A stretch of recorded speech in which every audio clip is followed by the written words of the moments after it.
지난 본 시간에 그 9장 9장의 그 세 번째 단락 그 마지막 부분 노아의 새로운 국면, 그러니까 다 끝난 것 같았는데 그죠?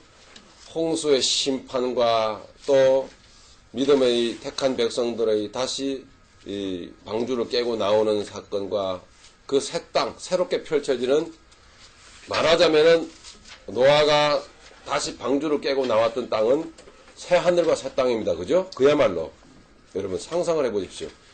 엄청난 무시무시한 그 물난리가 온 세상을 다 뒤덮었고 생명체들이 다 죽었습니다.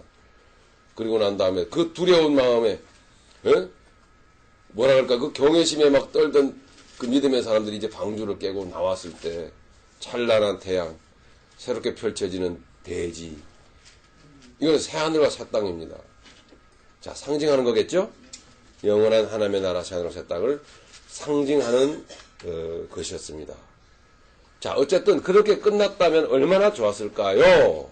하지만 또 새로운 국면이 펼쳐지는데, 이게 내용을 보니까 아담과 하와의 타락과 똑 닮았더라 하는, 이거를 우리는 잘 들여다봐야 합니다. 왜 이런 일이 자꾸 생기는 걸까? 똑같습니다. 아담과 하와의 타락과 노아의 타락이 딱 일치가 되는 거예요.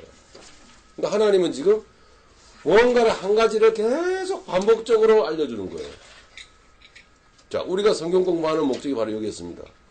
혹시 여기 오셔서 공부하시더라도 왜 하는지 개념 정리가 딱 돼 있어야 되는데, 모르면은요 그냥 낱말 하나하나의 어떤 단순한 그 의미만 적고, 뭐 예를 들어 루아그는 뭐 성령이다, 뭐 이런 그런 공부하는 게 큰 의미가 있는 게 아닙니다.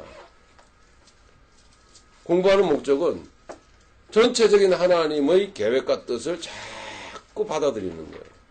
인식하는 겁니다. 예, 그래야 세상을 넓게 보거든요. 그래야 내가 오늘 여기에 왜 있는가, 이 일을 왜 하는가, 왜 오늘 나는 여기를 살아가는가, 이런 바른 의식이 생겨서 반듯한 중심을 갖고 인생을 살 수 있어요. 하나님이 원하시는 중심을 갖고. 이해하시겠죠? 성경 공부하는 목적이 거기에 있는 것입니다. 단어 하나하나 풀이하거나 뭐 그거 하나만 해석해서 이게 의미가 있는 게 아닌 건 몰라도 돼요, 사실은. 그럼 왜? 자, 제가 나눠드린 37페이지인데 여러분 아마 37페이지가 두 개가 되어버렸을 거예요. 그죠? 제가 그 넘버링을 잘못했는데, 그러네요. 예, 다른 부분은 다 비슷비슷한데 마지막 부분이 없어갖고 왜 그냥 여러분 쓰시라고 했잖아요. 그죠? 여러분 이제 지난번 시간에 불나게 쓰셨잖아요. 그죠? 그 쓰신 내용을 제가 정리를 해가지고 다시 여러분께 드리는 것입니다. 오늘 37페이지, 새로운 37페이지는, 예, 거기 보면은, 거기 표가 있죠? 그죠? 박스가 있죠? 거기에 보면은 보기 좋게 이렇게 정리를 해드렸어요. 큰 타이틀을 보시면, 자, 어쨌든 18절서부터 29절까지 보면 9장입니다. 9장 18절, 29절까지는 새로운 국면이 펼쳐지는 거예요, 또. 말씀드린 대로. 그렇게 새하늘과 새 땅으로 마무리가 되었으면 얼마나 좋았을까마는, 그러나 뭔가 처음부터 또 다시 시작하는 느낌을 갖게 된단 말이죠. 그죠? 노아는 술 취해가지고, 그것도 한두 번 취한 게 아니에요. 네. 한 번 딱 한 게 아니라 포도주를 계속 마셔왔던 거예요. 계속 그래서 그 포도주라는 뜻입니다. 그 포도주.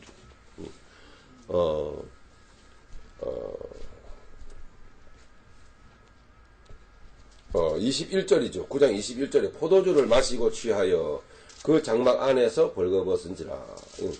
그냥 포도주, 그 포도주. 그러니까 포도주를 계속 마셔왔던 거예요. 자, 왜 이렇게 안타까운 일이 벌어지고야 마는가? 하나님께서 무엇을 계속 말씀하시려고 하는 거지? 한 가지를 계속 말씀하시려고 한다. 그게 뭐죠? 김영희 선생님? 그건 출발점이고요. 구원. 예수 그리스도. 구원자. 그죠? 그 구원자를 통해서, 그러니까 이 첫 창조에 속한 우리의 인생을 그리스도 안에서 영광된 존재로 바꿔놓으시고 그냥 변화시키기 위한, 그러니까 완성시키기 위한 하나님의 계획이 들어있는 거예요. 누구 안에? 예수 그리스도 안에서. 근데 그 죄의 문제는 출발점이고 구원도 과정일 뿐이에요. 사실은요. 죄의 문제가 해결된 게 구원이죠. 구원받은 백성이 과정적으로 어떻게 변해가죠? 예수 그리스도의 형상으로 이 세상 살아가는 동안에 변화되어져 갑니다. 그죠? 그게 다 하나님 아버지의 뜻이죠. 그죠? 요한복음 10장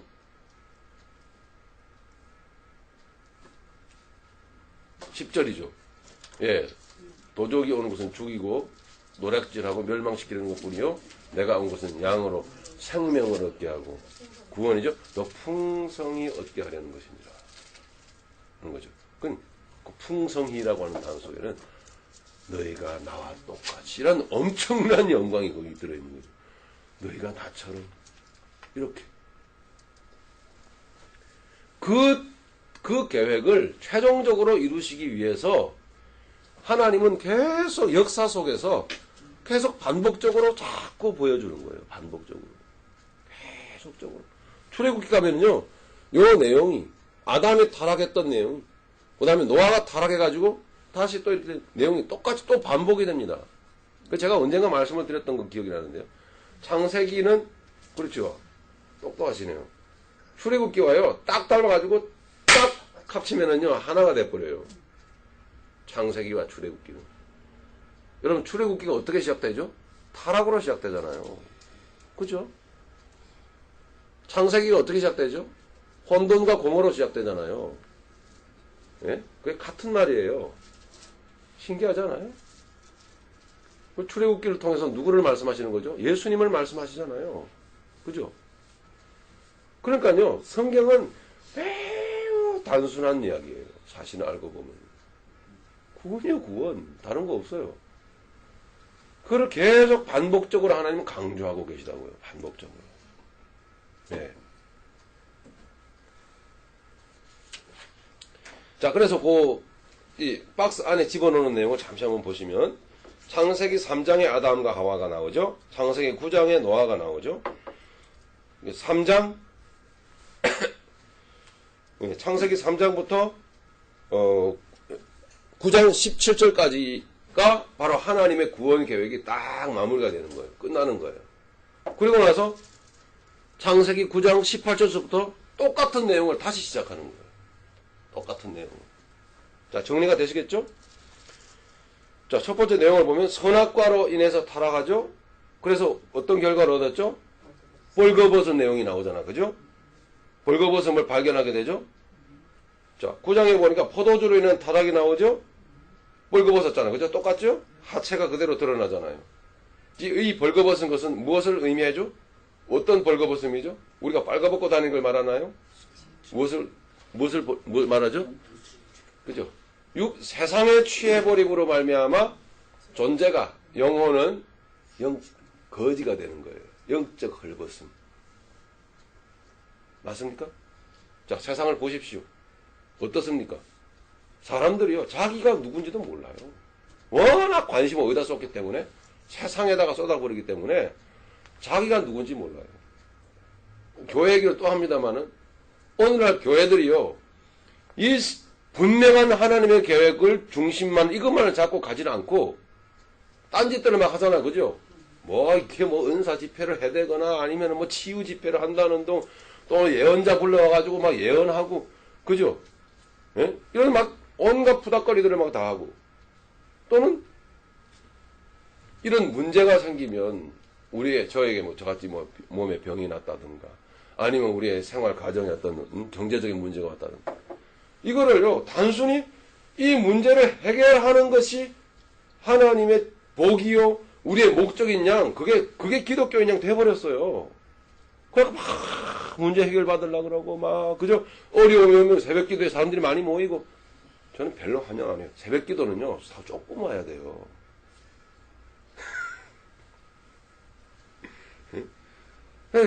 이 새벽에 이 모든 이 경건되고 아름다운 시간을 내 중심과 하나님께 올려드립니다. 하나님과 교통하고 그 교통하는 그 자체로 귀하게 여기고 그래야 되는데, 어려움이 오면은 어려움이 온 그것에 대해서 하나님의 뜻을 구하려고 하는 게 아니라 왜? 하나님이 왜? 이게 아니라 어려움을 해결받는 것이 목적이 되어버렸어요. 몸에 병이 오면 이 치유받는 게 목적이 됐지. 그죠? 거기 왜? 뜻이 무엇일까라는 생각조차 안 해요. 이거를 열심히 추구해갖고 해결받는 걸 추구해서 해결받는 게 기독교인 것처럼 돼버렸다니까요, 이게. 예? 그러니까 뭐, 우리가 구원받고, 우리가, 정말, 이 십자가를 지는 마음으로 주님의 형상 닮아가려고 애를 쓰는, 이거는요, 어디서 나온 해괴망측한, 무슨 예? 궤변이요. 뭐 이런다니까요. 들으려고 하질 않아요.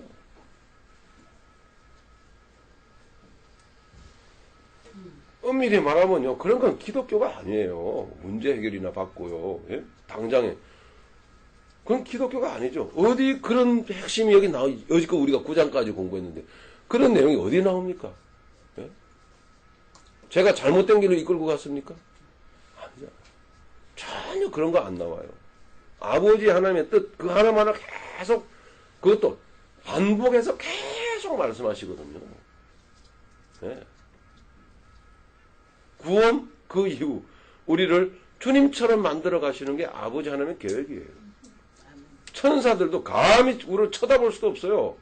그 존재는 너무 귀해서. 왜 그러죠? 주님을, 예수님을 쳐다볼 수 없듯이 감히 그 어떤 피조물이라도. 그죠? 그래서 우리 계시록을 주일날 또 함께 나눕니다만 사도 요한이 쓰러지는 거예요. 그 영광된 주님 앞에. 예? 감히 쳐다볼 수가 없어갖고. 그런 주님과 방불한 존재로 우리를 이 땅에서 빚어간다니까요. 그게 아버지 창조주 하나님의 계획이에요. 그 뜻을 아니까 몸이 아파도 주여 감사합니다 소리가 먼저 나오는 거죠. 그죠? 불평불만이 아니라. 예. 그건 비로소 아버지 하나님의 계획대로 가고 있는 거예요. 우리가. 그 자체를 우리가 발견하면서 귀하게 여겨야 되고 기뻐해야 된다는 거잖아요.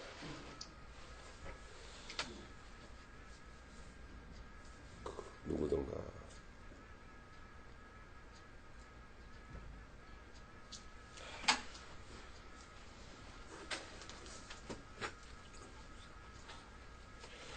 그 사람 이름이 생각나면 말씀드리겠습니다만은,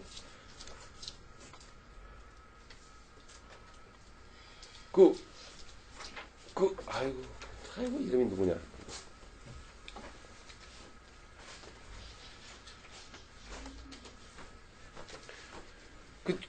제가 말씀드리려고 하는 그 사람은요, 몸에 그 중병만 서너 가지를 가지고 있었대요.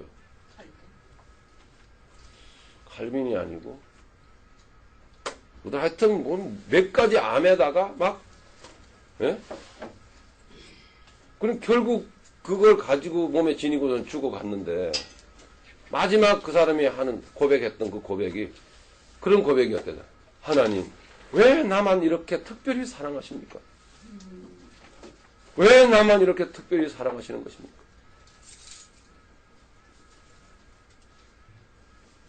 그게 하나님의 영광이거든요. 이런 거하고는 상관없는 일이다라는 거예요. 바로 깨달은 거죠.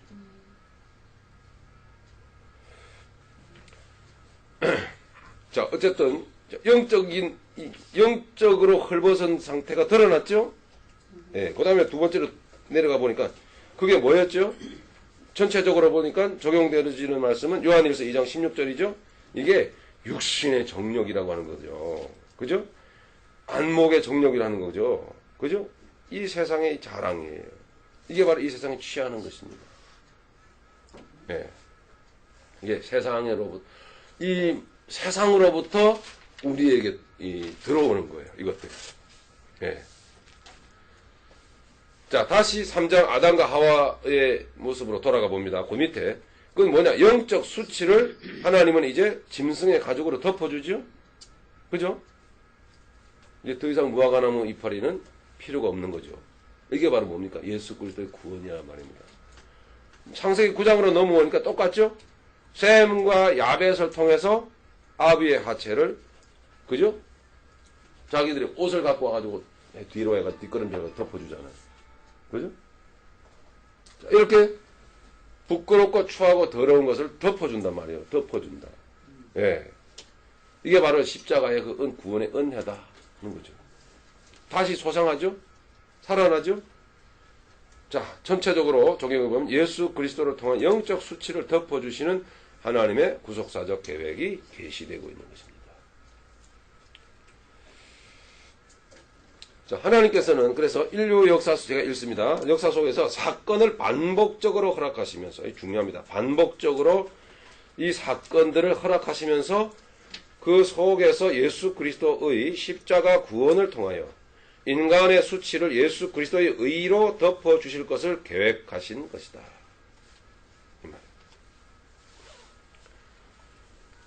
이 내용이 지금 우리가 읽은 두 줄의 이 내용이 바로 이와 같은 주제가 성경 전반적으로 역사 속에 흘러가면서 계속적으로 반복되어 나타나고 있다라는 것을 여러분 염두에 두시기를 바랍니다. 25절에 함이 죄를 지었는데 그 넷째 아들인 가나안이 저주를 받죠? 그죠? 25절에 왜 그럴까요? 죄는 자기가 지어놓고 자식이 저주를 받는단 말이에요. 그 뭐예요? 역사 속에서 이와 같은 인간의 죄의 문제는 흘러간다라는 거죠. 똑같은 패턴으로 흘러간다라는 거죠. 오늘 지금 우리가 살아가는 이 21세기 현대 문명 사회를 살아가는 우리에게 똑같이 이 문제가 흘러갑니다. 그래서 육신의 정욕이요, 세상에 취하게 됩니다. 예. 그리고 눈에 보이는 것, 그죠? 예. 갖고 싶죠. 그 다음에 나를 드러내고 싶어 하는 거예요. 인생의 자랑이요. 철저히 이것들을 조심해야 되고 경계해야만 하는 거죠. 예. 잘 가나안이 저주를 받게 됩니다. 인간의 그 혈통 대대로 남의 허물을 들추어내고 즐기며 저주하는 마귀의 속성이 그 인간 속에 드러나게 돼요. 맞죠? 예. 육신의 속성이 흘러갈 것을 말씀하시기 위함이다.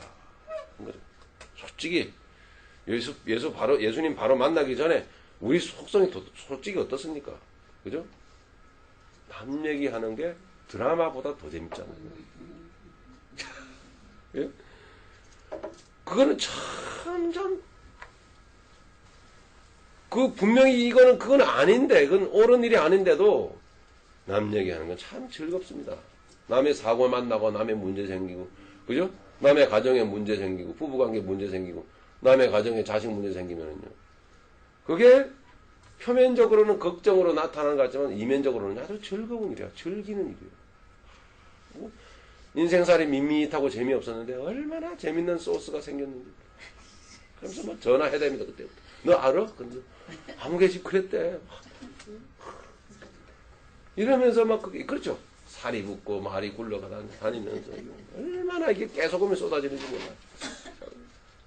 재밌거든요. 이게 누구요? 함이에요. 함. 아버지 하체를 보고 조롱하고 즐기고 남의 허물을 들추어내 자기의 행복에 기쁨을 삼는, 그게 바로 마귀의 속성이거든요. 정말 예수를 바로 믿으면 과연 그럴까요? 정말 예수님이 바로 우리 안에 들어와 계시면, 그 예수님이 내 안에 들어와 계시는 그 진실한 신앙이 우리에게 이제 이루어지면 과연 그럴 수 있을까요? 괴로워야 돼요. 그죠? 아파야 되고.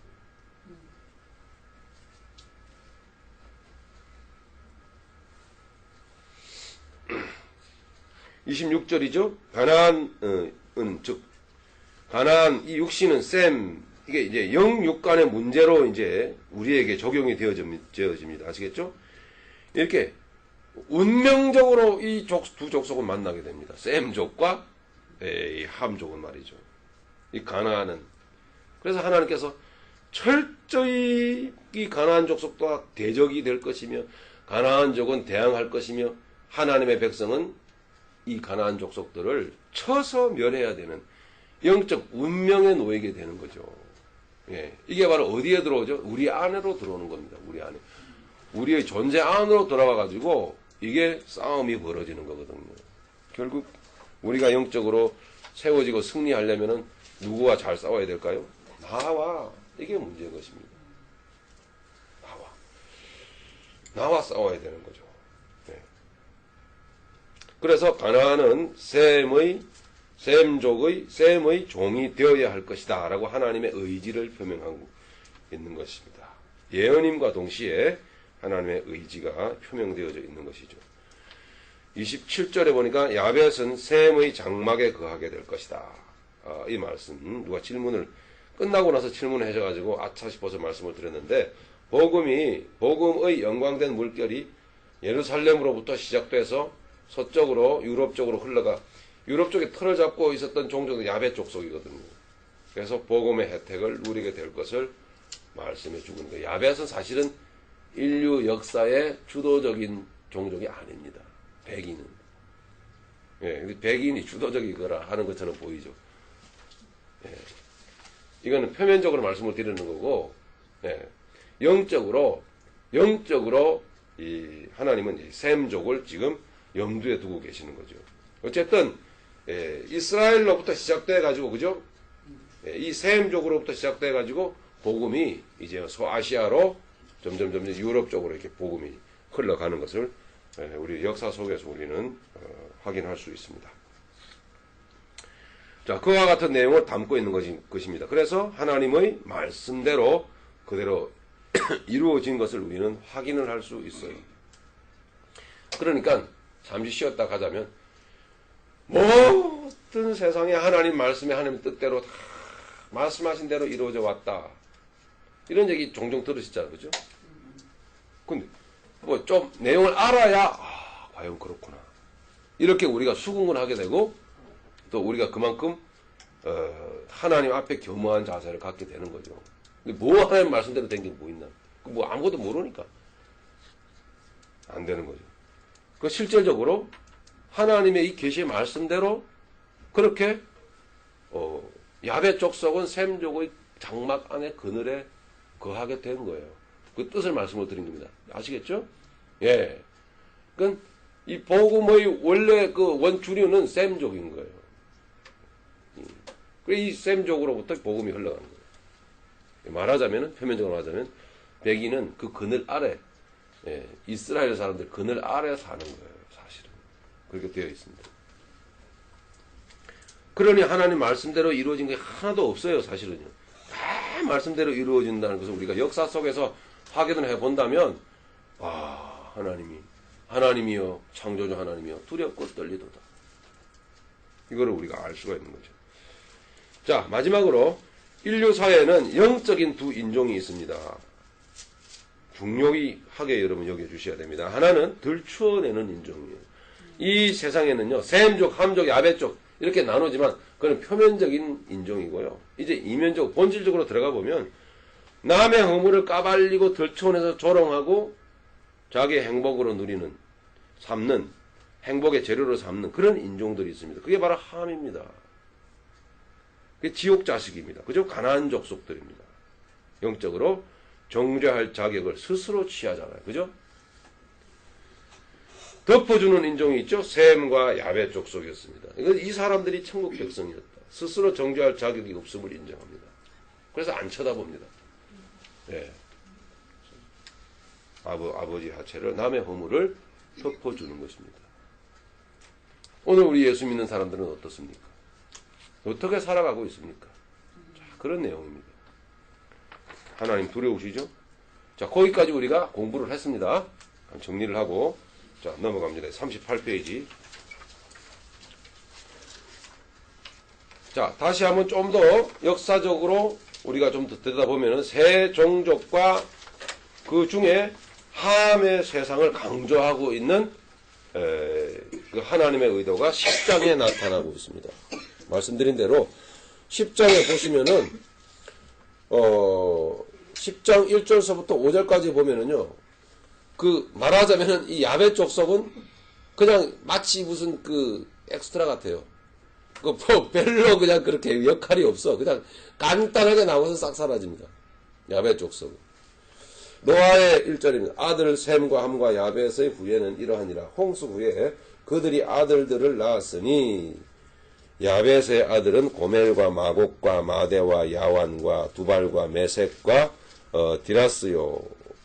고멜의 아들은 아스그나스와 리밧과 도갈마요. 야완의 아들은 엘리사와 달시스와 기띔과 도다님이라.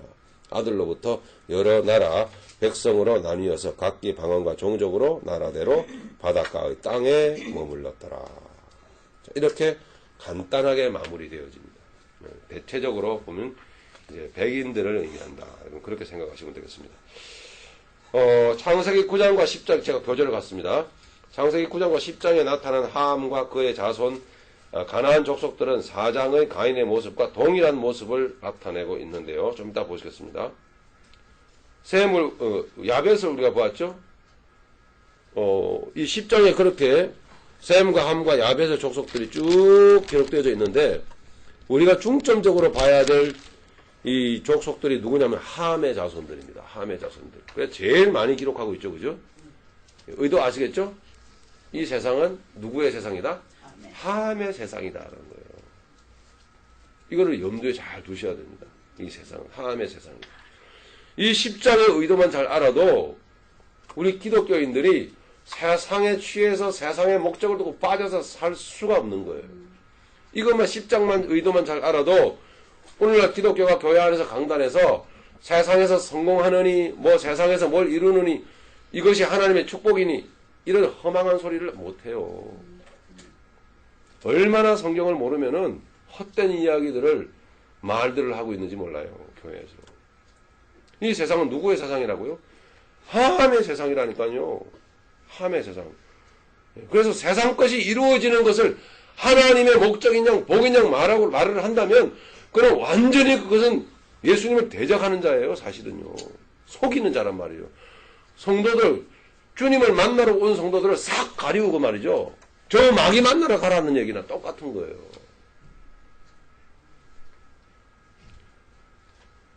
그러니 사실 우리가 다 아는, 우리가 인정하는 바이지만 오늘날 교회 안에서 믿음 생활 그렇게 오래 해도 이 믿음의 하나님의 뜻에 체계조차도 하나 제대로 안 잡히는 사람들이요. 태반이에요. 구원이 뭐냐 그러면 말을 못해. 교회가 뭐냐면 말을 못하고. 응? 신앙생활이 뭐냐 그러면 간단하게 정리해서 말을 못하는 거예요. 체계가 안 잡히는 거죠. 예. 설교를 많이 들어갔고 이야기는 많이 들어가고 교회 생활을 오래 해왔는데 정작 그 어떤 핵심적인 개념 주제들에 대해서 뭔가 좀 얘기하려고 치면 할 말이 하나도 없는 거예요. 뭐가 기독교인지 몰라. 이런 꼴이 돼 있는 거예요, 이게.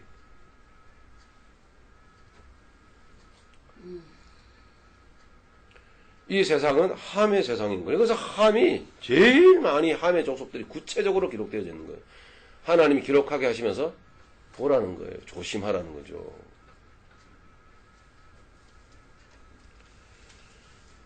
자, 그래서 그 첫째 줄 좀 뛰어넘어서 셈족을 먼저 보시면요. 셈족은 소아시아 아시겠죠?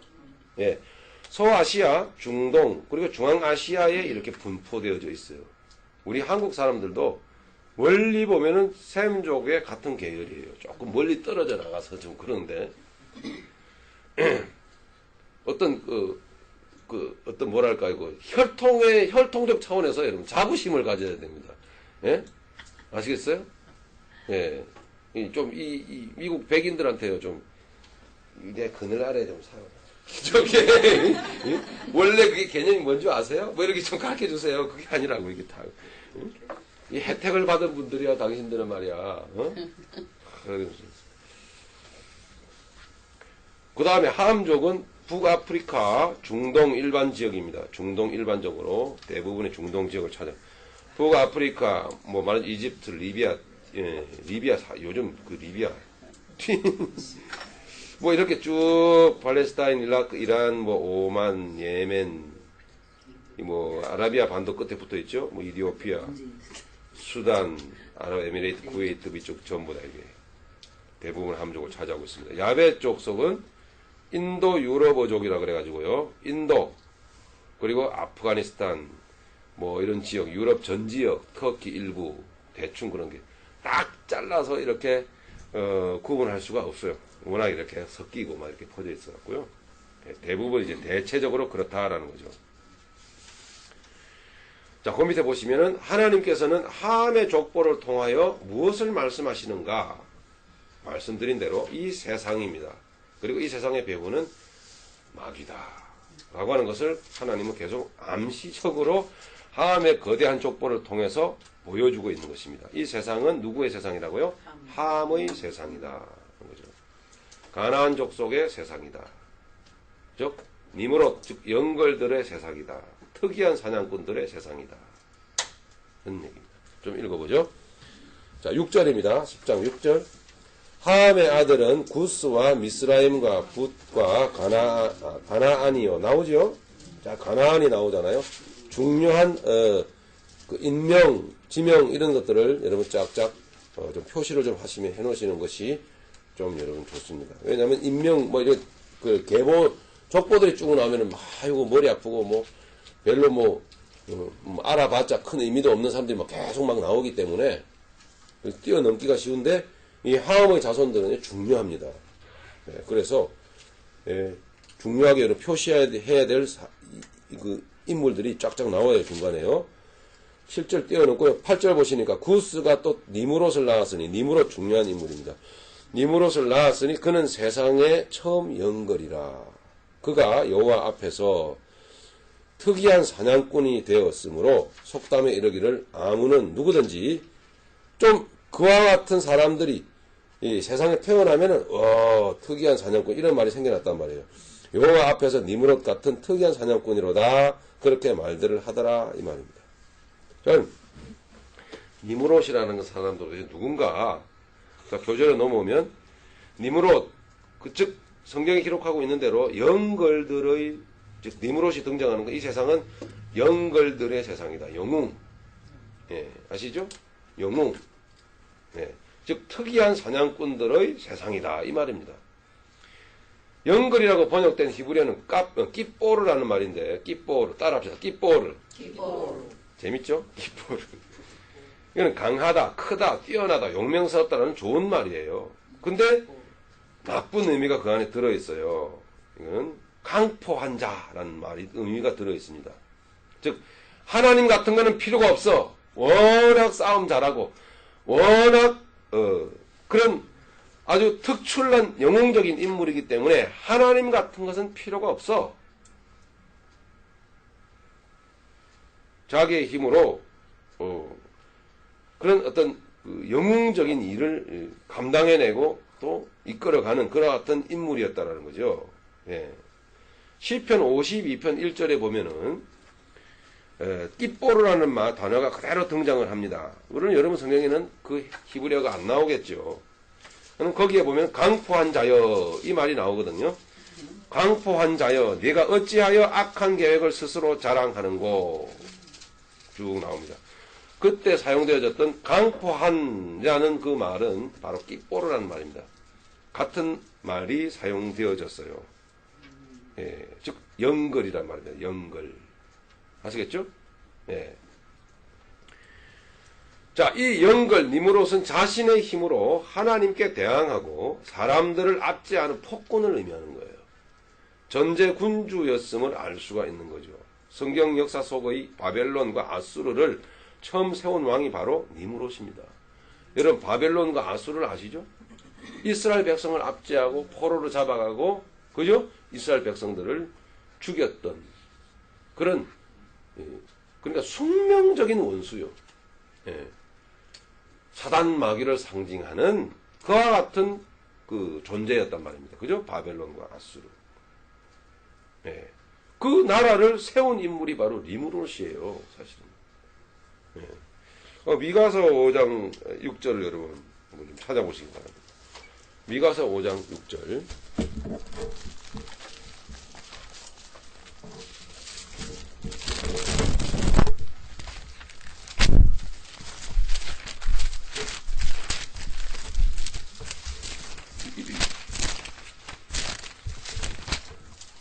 찾았습니까? 자, 보세요. 같이 읽어봅시다. 시작. 그들이 미가서 5장 6절입니다. 시작. 그들이 칼로 아수르 땅을 황무케 하며 니므롯 땅의 어기를 황무케 하리라. 아수르 사람이 우리 땅에 들어와서 우리 지경을 밟을 때에는 그가 우리를 그에게서 건져내리라. 아멘. 이거는 하나님께서 계시하신 하나님의 보내시는 메시아 구원자가 이 세상에 오셔가지고 그 모든 대적들을 다 물리치고 그리고 승리할 것이라는 예언의 말씀이 기록되어져 있는 내용이거든요. 5장 여러분 2절 보면 베들레헴 에브라다야 너는 유다 족속 중에 족속 중에 작을지라도 이스라엘을 다스릴 자가 누구죠? 예수님을 의미하죠. 내게서 내게로 나올 것이다. 그의 근본은 상고의 태초에니라.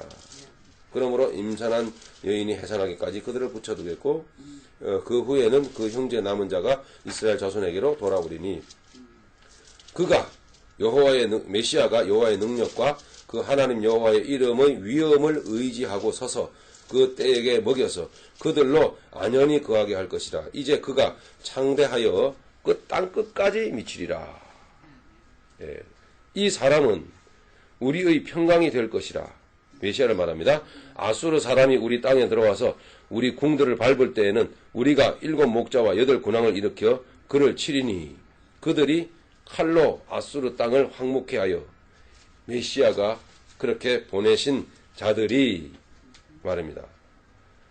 아수르 땅을 황무케 하며 니므롯 땅의 어기로 황무케 하리 이기리라 이 말입니다. 이해하시겠죠? 무슨 의미인지? 네. 주의 나라가 메시아의 백성들이 택한 백성들이 저들을 이길 것이다. 이와 같은 계시의 말씀을 계시하고 있는 중에 6절에 보니까 거기에 니므롯이 나온단 말이에요. 그러니까 아수르 땅은 누가 만드는 거죠? 누가 아수르를 세운 거죠? 니므롯이 세운 거예요. 바벨론도 마찬가지입니다. 예. 자, 이 니므롯이라는 사람이 누구 허리에서 나온 거예요? 함에게서 나온 거란 말입니다. 함은 누구 자식이죠? 노아의 자식이란 말입니다. 자, 이렇게 되는 거예요, 이게요. 그럼 이게 지금 누구를 조심해야 되는 거죠? 결국은 이 나를 조심해야 되는 거예요. 결과 영적으로, 개인적으로, 주관적으로 적용했을 때에. 네. 이런 문제들을 하나님이 지금 성경 속에서 심오하게 지금 성경 속에서 말씀을 통하여 우리에게 알려주시는 거예요. 근데 왜 이렇게 비밀스럽게 감춰놨을까? 참 궁금하죠? 이게 정작 니므롯이니 또는 뭐예요? 아말렉이니 그죠? 네가 아말렉이다 이런 식으로 그러는 분들이 있는데 이게 다 어디 있는 거예요? 이게 어디로부터 나온 거예요? 여기에 또 다 나온 거예요. 왜 여기서부터 하나님 뭘 말씀하시죠? 싸움은 네가 스스로 너하고 해라. 싸움은 너와에 벌일 것이야. 남들하고 싸우는 거 아니야. 이거를 말씀하는 거거든. 이거를 모르기 때문에요. 상대방이 니므롯이래. 상대방이 아말렉이래. 이런 식으로 무모한 싸움을 싸운다니까요. 자기가 아말렉인데. 예. 이 안에 들어있는데, 이 안에.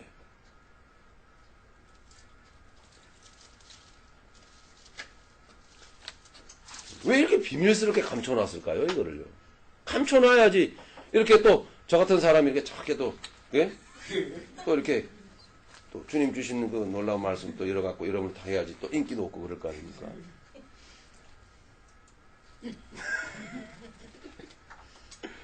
농담이고요. 예. 어쨌든 하나님이 비밀스럽게 이렇게 숨겨 놓으셨다라는 거죠. 말씀을 이렇게 열어서, 구속사적으로 열어서 우리 함께 나누는 게, 그래서 묘미가 있고, 참 그 재미있고, 의미심장, 이런 뜻이 이 안에 들어있는 거구나. 이렇게 우리가 알 수 있는 거 아닙니까? 너무 귀하죠? 예, 이 니므롯이 바로 노아의 허리에서 나와버립니다. 안타깝고, 노아의 허리에서. 결국은, 구원받은 우리라도요, 이 인생은요, 이거는 불탈 인생이에요. 아멘. 정말 그렇습니다. 불태워질 인생이다. 이 얘기를 다시 하지 않을 수가 없네요. 여러분, 이 고난 얘기를 새벽에도 제가 했는데요. 예? 여러분, 이 기독교는 말이죠. 고난은 예찬 종교예요. 기독교는. 뭐가 기독교인가? 예? 예. 무엇가 진정한 기독교인가? 고난을 긍정하지 않으면은요, 이거는 가짜 기독교예요. 네? 고난을 긍정해야 돼요. 왜 고난이 우리에게 유익이냐? 네? 왜 사도 베드로는 말했죠? 이 고난을 이야기하면서 우리가 불순종하여 우리가 잘못하여 매를 맞고 참으면 이거는 무슨 유익이 있느냐? 그러나 주님께서 우리에게 고난을 우리에게 허락하시고 우리가 고난의 길을 따라가게 하기 위하여 주님이 먼저 걸어가셨고 우리들은 구원받은 우리들은 그 주님의 발자취를 밟아서 따라가게 하려 하셨다. 그죠? 심지어는 그 고난을 위하여 우리가 세상에 태어났다. 고난을 위하여 태어났다. 그죠? 베드로전서 여러분 2장이죠? 21절 보니까 이를 위하여 너희가 부르심을 입었으니 즉 선을 행함으로 고난을 받고 참으면 이는 하나님 앞에 아름답다. 이것을 위하여 너희가 부르심을 입었다. 예. 그리스도가 너희를 위하여 고난을 받고 너희에게 본을 끼쳤다. 그 자취를 따라오게 하려 하셨기 때문이다. 그죠? 고난에 대하여 분명히 로마서 8장도 여러분 있잖아요. 그죠? 로마서 8장. 좀 가보죠.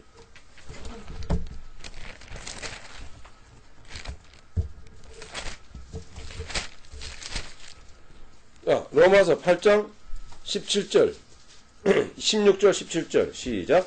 성령이 친히 우리 영으로 더불어 우리가 하나님의 자녀인 것을 증거하시나니 자녀이면 또한 후사 곧 하나님의 후사요 그리스도와 함께한 후사니 우리가 그와 함께 영광을 받기 위하여 고난도 함께 받아야 될 것이니라. 아멘. 여러분 로마서 8장 하나만 제대로 잘 이해해도요 기독교가 뭔지를 잘 안다니까요. 예? 기독교가 뭐예요? 바로 고난의 종교 아닙니까? 그죠? 예? 십자가의 종교 아니에요. 왜 그러면은 고난을 필연적으로 하나님은 고난을 받아야 될 것을 말씀하고 있죠? 보세요. 여러분 이 육체라고 하는 건 말이죠. 그죠? 육체라고 하는 것은 이 세상 것이죠. 흙에서 나왔잖아요. 그죠? 이 세상에서 육체가 나왔죠? 분명하죠? 예. 그럼 이 세상은 누구에게 넘겨진 거죠? 맞죠? 틀리면 틀리다고 말씀하세요. 마귀에게 넘겨진 거죠? 이 세상이죠? 육체까지. 그죠? 예. 그러니까 이 세상을 불태워야 되잖아요. 불태울 수밖에 없잖아요. 그죠? 응? 불태워야 할 목적으로 창조되어진 거예요. 사실은요. 이 세상은 불태워야 될 목적으로 창조되어졌다니까요. 좋은 면만 보지 마세요. 하나님이 창조하신 세계는 아름답고 너무 귀해요. 예? 그렇지만 이 세상을 이렇게 만드신 목적은 말이죠. 요걸 좀 설명하기 위해서 이 말씀을 드려야 됩니다. 미안합니다. 이 세상을 이렇게 창조하신 목적은 이 세상이 있기 전에, 그죠? 먼저 창조하신 세계가 있죠. 그죠? 그죠? 영의 세계라고 하는 게 있는데, 영계에서의 그 상황은 성경에서 구체적으로 설명을 안 해요. 있는 거예요. 존재하고 있는 거예요. 그죠? 하나님 외에 존재하고 있다는 것은 피조되어진 겁니다. 맞죠? 예. 영계 세계에 반역의 사건이 있었다는 거 여러분 다 아십니다. 자, 그 마귀가 존재하잖아요. 그죠? 타락한 천사가 존재하는 것입니다. 그런데 이 육신의 세상적인 보이는 세상을 하나님 만드시고 그리고 하나님 계획 가운데 아담과 하와가 타락을 하고 그리고 이 세상이 이 마귀에게 넘겨진 상태가 되어져서 마귀가 이 세상을 통해서 드러납니다. 이런 과정을 통해서 하나님은 마귀가 악령이 있다라는 것을 드러내시는 거예요. 그러니까 이 세상은 마귀가 있다는 것을 드러내기 위한 목적으로 창조되어진 거예요. 불태워야 할 목적이라는 것은 그런 의미를 갖고 있는 것입니다. 자, 제 말 틀렸습니까? 세상 여러분 쭉 한번, 한 10초 동안 한번 세상을 한번 생각을 해보세요. 예? 마귀가 없고 하나님만 계셨다면 이 세상이 이렇게 망가질 수 있을까요? 예? 하나님의 창조의 역사는 너무 귀합니다.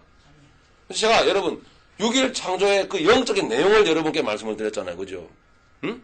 6일 동안 세상을 하나님 만드신 거 표면적으로 그것만 보고 만들었더라. 따더라. 그러면 여러분 안 돼요. 이 세상을 만드신 목적은요. 영적인 하나님의 의도가 그 안에 들어있는 거예요. 혼돈과 공허 가운데 하나님이 천지를 창조하시고 빛을 창조하시고 그 다음에 하늘을 창조하시고 그 다음에 물이 물러가게 하고 땅이 드러나게 하시고 이런 일련의 과정들은요. 우리에게 변하지 않는 심오한 하나님의 영적인 역사를 그 의도를 그 안에 담아 놓으신 거예요. 그거를 가르쳐 주기 위해서 하나님은 창조하신 거예요. 본질적으로는. 예. 그리고 보이는 이 세상을 만드신 또 다른 목적은요. 이 마귀가 있다라는 것을 드러내기 위해서 이거를 만드신 거예요. 표면적으로는 그걸 알아야 돼요. 이면적으로는 영적인 유익을 취하시고 표면적으로는 마귀가 있다라는 것을 하나님이 보여주기 위해서 만드신 거예요. 예? 그래서 여러분 이 세상은 마귀에게 넘어가게 되었고 이게 철저하게 하나님의 계획 가운데 이루어진 거예요. 마귀의 손아귀에 들어와 있는 이 세상은 역사적 차원에서 쭉 보면은 점점 세상은요 부패하고 타락으로 길로 걸어갑니다. 왜 세상이 부패하고 이렇게 타락하고 더러워져 있을까요? 이렇게 허무하게 망가질 수밖에 없을까요? 무엇을 의도하죠? 하나님이 마귀는 있다라는 것을 드러내고 있는 거예요. 예? 그래서 마귀의 세상이라니까요. 마귀가 존재하고 있다는 것을 이 세상 모든 이 모든 전반에 걸쳐서 세상을 드러내주고 있는 거예요. 하나님이 만드신 이 순수한 이 자연의 세상, 사실 이것 외에는, 그래서 타락한 인간을 통해서 이 세상은요, 마귀가 존재하고 있다는 것을 드러내고 있잖아요. 인간이 하는 음악, 인간이 하는 모든 행위, 인간이 하는 모든 예술 활동, 인간이 하는 모든 스포츠, 인간이 만들어내는 모든 이런 건물, 문화, 문명, 그죠? 인간의 기술, 과학, 이런 모든 전반의 모든 내용을 보십시오. 예? 핵을 가지고 만들어내는 것을 보십시오. 여러분, 끔찍한 세상에 와 있다는 것 정도는 아셔야 돼요. 감당이 안 되는 거예요. 저질러 놨는데요. 이걸 어떻게 할 수가 없는 거예요, 이제는요. 예? 여기까지 와 있어요, 여러분요. 더 험한 꼴 안 보고 빨리 가는 게 여러분 은혜입니다. 사실은. 예? 오래 사는 게 복이 아니에요, 절대로요. 오래 사는 게 복이 아니에요. 사람들이 900살, 1000살 막 살 때, 그때 5장 나오고 창세기 5장에 믿음의 사람, 신실한 믿음의 사람을 대표해서 나타나고 있는, 누구죠?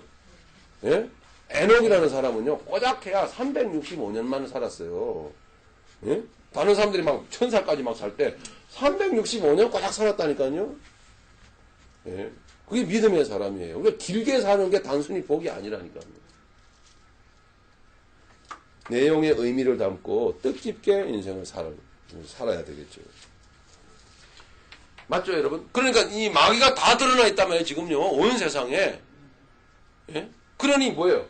불태워져야 될 목적이라고. 불태워질 수밖에 없는 거예요, 이거는요. 예? 이런 이 세상을, 여러분, 코를 빠뜨리고, 여기에서 뭐 자식이 잘 되겠거니, 뭐 불나게 그냥 밤새 뭐 애들 공부시키고, 뭐 과외시키고, 뭐 돈 쓸어 붓고, 막 애들 뭐 다그치고 말이죠. 닥다구니 하고 막, 뭐 여러분 여기서 막 사업 성공하겠다고 뛰어다니고 막 기도해 주세요. 안수 받고, 이제 제발 그런 짓 하지 마세요. 한동안 이제 안 하니까 저한테 와서 와서 개업 예배 드려달라 그런 얘기. 여러분 개업 예배가 어디 있습니까? 우리 같은 그런 거 없어요. 무슨 놈의 개업 예배예요? 가가지고요. 불신자들 여러분 개업했다고 상차려 놓고, 그 손님 총해가지고 뭐 절하고, 똑같잖아요, 여러분. 복 받게 해달라고. 비즈니스 잘 되게 해달라고. 그런 짓 하는 거 아니에요. 예? 무슨 돌예배예요, 돌예배는. 응? 여러분, 예배는 누구한테 드리는 거죠? 하나님께 드리는 거 아니에요. 제가 돌예배 한번 가고 홍역을 치렀어요. 또 뭐 돌이라고 와서 예배 드려달라고 했는데요. 뭐 찬양 부르고 말씀드렸는데 뭐 이거는 관심도 없어요. 예배는요. 뭐 애 들고 뛰고 뭐 음식 막 이리 왔다리 갔다리 뭐 왜 이렇게 부산한지 모르겠어요. 내가 여기 서갖고 도대체 성경 들고 뭔 짓을 하나 싶은 게 아주 착잡하더라고요. 예? 돌예배의 주인공은 어린애지 하나님이 아니요. 하나님은 들러리로 와 계신 거예요. 주인공은 애기요. 응? 돌잡이 이런 건 하고 말이죠. 응? 미신적인 그런 건 하고. 그런 거 혹시 하셨으면 회개 왔어요. 응? 애가 돈 잡으면 나중에 뭐 예? 돈 벌어먹으려고 지금 만들어낸 거죠. 그러니까요. 보세요. 문화 속에요. 얼마나 추잡한 것들이 들어와 있는데 하나님 섬긴다는 사람들이요. 아무 개념 없이 그러고 산다니까요. 예배는 하나님께 드리는 것이거늘. 예? 그리고 돌예배 같은 거 제발 그런 그 단어를 싹 지워버리세요. 여러분들의 여기에 사전에 딕셔너리에 싹 지워버리세요. 돌예배 없어. 개업예배 없어. 그런 거. 예? 같이 예배 드리면서 그죠? 하나님 우리 주신 이 생명이 믿음의 자녀 되게 해주십시오. 하나님 중심으로 예배 드리는 건 귀하죠. 예배의 그 말하자면 그런 도리니 뭐 개업이니 이런 그런 예배라고 이름 붙여놓은 그 자리에 주인이 누구라고 한번 생각을 해보시라 이 말이에요. 저는요. 누가 주인이시냐. 응? 하나님이 주인이시면 하나님 정말 하나님이 주신 비즈니스라면 이 현장 가운데 하나님의 뜻이 드러나고 하나님의 영광 나타내기를 간절히 원합니다. 아멘. 진실한 정직한 마음으로 이게 서야 되잖아요. 아멘. 응? 뭐 잘 되기 위해서 와서 뭐 축복기도 해주시고 목사님 모셔가지고 뭐 대부분들 그러지 않나요? 예? 그럼 그런 거 안 가요. 미안하지만. 예? 교회에서 하지 않아요? 교회에서 해야지. 자, 여러분 보셨잖아요. 이 세상이 이런 세상인데 어찌 이 세상에서 잘되고 단순히 성공하고 이런 문제 해결받고 이 세상에서 뭔가 이루는 게 복입니까, 여러분? No. 아니죠? Yes. 예? 막 이거를 드러내주기 위한 목적으로 만들어진 게 세상이라니까요. 예? 그래서 이 세상에서 잘 되는 것은 예? 그것을 관심을 갖고 달려가는 것은 곧 불태움을 당할 짓을 하고 있는 거예요. 우리는 9장까지 공부하면서 오히려 믿음의 사람들은 이 세상에서 예? 개밥의 도토리가 되고 외톨이가 되고 따돌림을 받고 비웃음을 당하고 이 세상이 믿음의 사람을 돌로 찍어 죽이고 예? 조롱을 하는 그래서 조롱받는 그와 같은 신세에 놓이게 되어 있는 게 오히려 믿음의 사람이에요. 오히려. 그러나 그 믿음의 사람은 눈도 하나 깜짝하지 않고 이 믿음의 길을 걸어갑니다. 아멘. 맞습니까? 아멘. 바로 깨닫고 바로 믿고 바로 확신한 가운데 걸어가게 됩니다. 혹여라도 우리가 그렇게 오만하고 그리고 교만에 빠진 인생을 살지 않았더라도 우리가 잘 몰라가지고 그런 횡포를 부리고 그렇게 이렇게 니무롯같이 그렇게 횡포를 부리고 그렇게 함부로 하는 세력 밑에서 우리도 쩔쩔매고 예? 우리도 어쩔 줄 모르고 굽신거리고 따라갔다면 회개해야 되는 거예요. 그런 거 아닙니다. 이제 여러분 믿음 안에서 영적 자존감을 붙들고 자존심을 세우고 예? 당당하게 이 세상을 믿음의 사람다웠게 여러분 사시길 바랍니다. 예.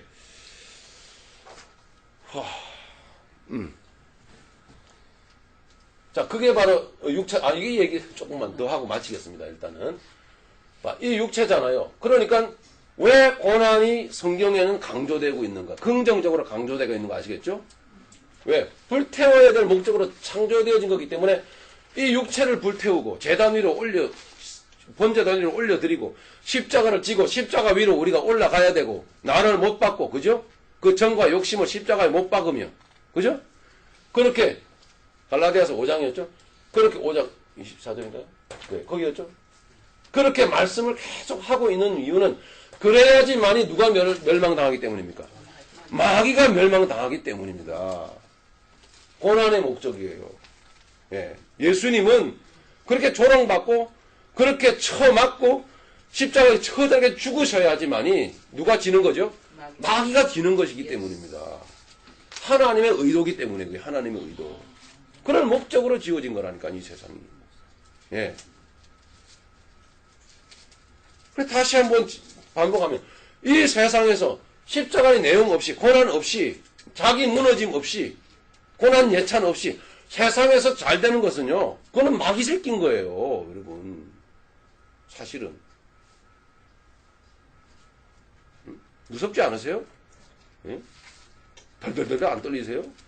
잘못 믿어온 거? 같이 불타는 거예요. 그래서 같이 마귀와 함께. 자, 그냥 고난 여러분 그냥 말만 하지 마시고 왜 고난 받는 것이 내게 유익인지 아시겠죠?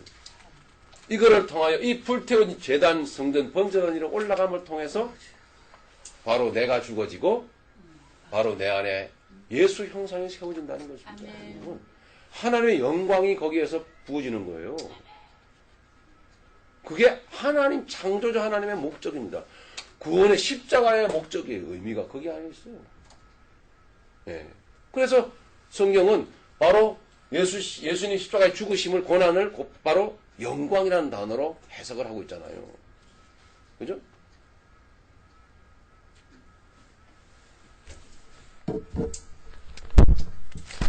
요한복음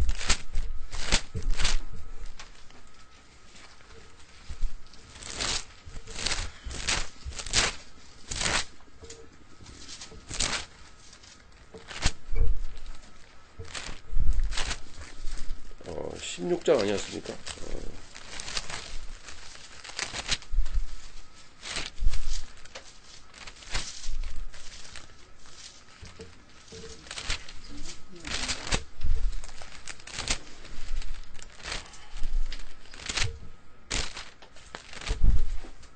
뭐 7장이 될까?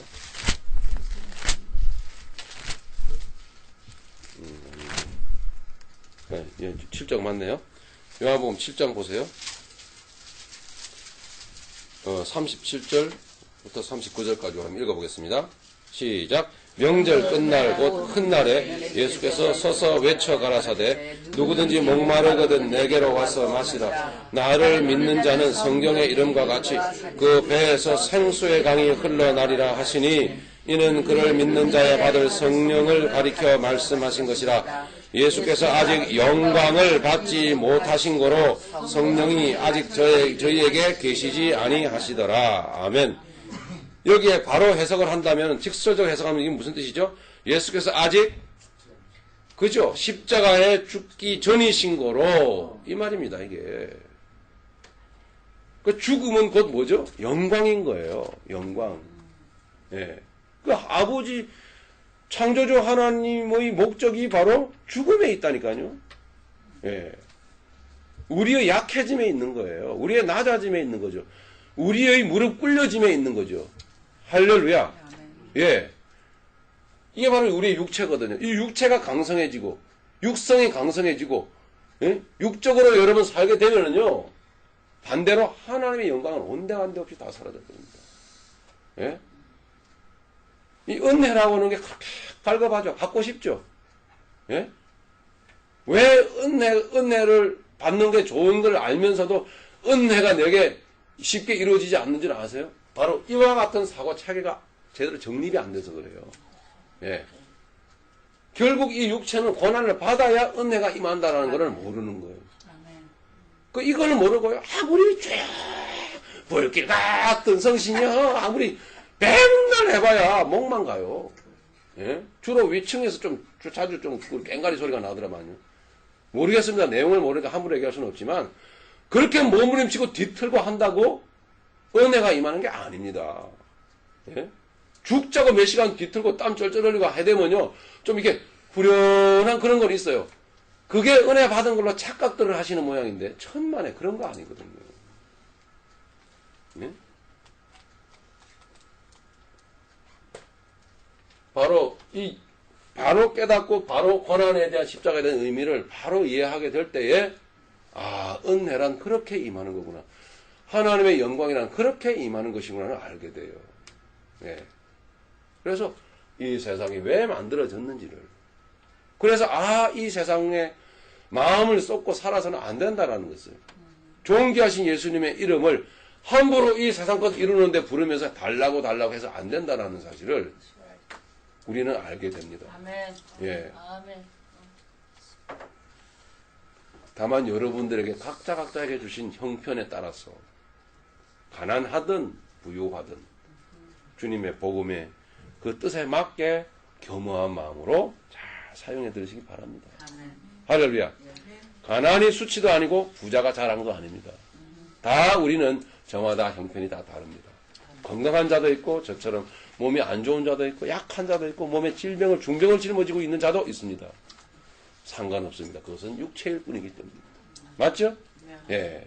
하나님의 뜻 가운데서 하나님이 하실 일입니다. 예.